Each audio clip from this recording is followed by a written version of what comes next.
جو بہت ساری کتابوں کے مصنف ہیں اور ایک رسالے کے مدیر بھی ہیں، آپ تشریف لائیں اور اپنے تاثرات پیش کریں۔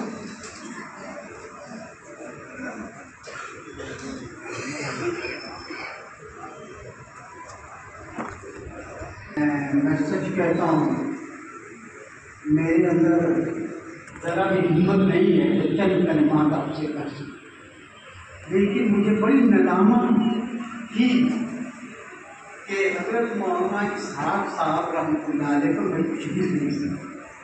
ہم سے لوگوں کا خون زیادہ تھا اور میں انہیں دنوں میں بلکہ یہ پہلا موقع ہے کہ میں باہر بچے آنے کے لیے، اور مگر ان کی محبت ان کی شفقت سے مجبور ہو گیا۔ میں 2-3 باتیں میں آپ حضرات سے عرض کروں گا۔ اس دور میں ہم لوگ ہیں، ہماری تاریخ، ثقافت اور ہمارے آثار اور ہماری شخصیات کو مٹانے کی منظوم اور منصوبہ بند کوشش کی جائے۔ ایسے دور میں ہمارے رفقائے رہنمائے میوات نے جو کام کیا ہے، پچھلے دنوں مولانا عبدالسبحان صاحب پر ایک اچھا کام آیا ہے، اور اب حضرت مولانا اسحاق صاحب پر یعنی شاہکار کام آیا۔ میں ان عزیزوں کو مبارکباد دیتا ہوں کہ اچھا کام کر رہے ہیں اور ایسے دور میں کر رہے ہیں جبکہ ہماری تاریخ کو منصوبہ بند طریقے سے مضبوط کیا جائے۔ میں آپ سے کہنا چاہتا ہوں، اساتذہ سے نہیں کہہ رہا ہوں، ان طلبہ عزیز سے کہنا چاہتا ہوں اس بات، آپ ادھارا مایوسی کے شکار ہیں۔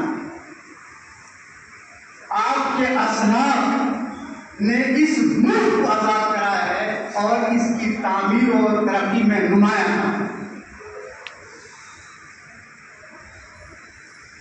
مجھے نہیں معلوم ہے کہ کئی منٹ مجھے بولنا ہے اور میں کی ہمت نہیں ہو رہی ہے۔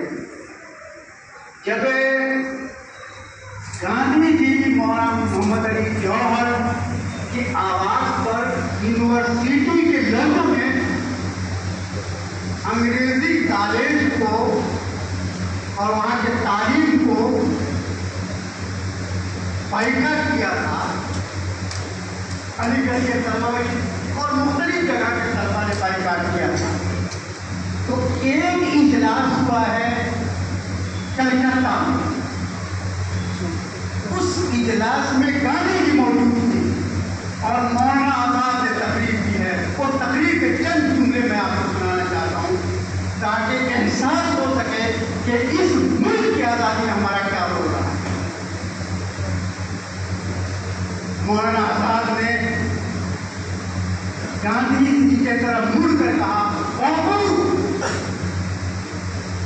ہم علی گڑھ گئے۔ میں اس میں عرض کر دوں، وہ مدرسہ عالیہ کے طلبہ باہر آ گئے تھے، وہ سرکاری اسکول اور مدرسہ تھا، ان سب لڑکوں نے بائیکاٹ کر کے اسی طرح بیٹھے ہوئے عزیز صاحب کو بلائے گا، اپنا کو بلائے۔ مولانا آزاد نے کہا، باپو ہم علی گڑھ گئے، تو علی گڑھ کے طلبہ نے ہم سے پوچھا ہمارا بھوش کیا ہوگا، مستقبل کیا ہوگا؟ اگر ہم سرکاری اسکولوں کو چھوڑ دیں گے تو کہاں تعلیم حاصل کریں گے، ہمارا مستقبل کیا ہوگا؟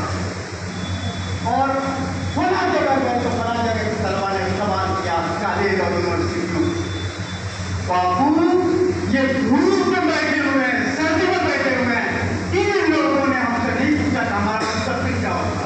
وہ تو دیش کی آزادی کے لیے مدرسہ عالیہ کے تمام آرائشوں کو چھوڑ کر آ کر بیٹھے ہیں، باپو انہوں نے کبھی نہیں پوچھا ہمارا۔ لیکن ہر کالج کے طالب علم مجھ سے پوچھتا ہے، ہم بائیکاٹ تو کر رہے ہیں لیکن ہمارا مستقبل کیا ہوگا؟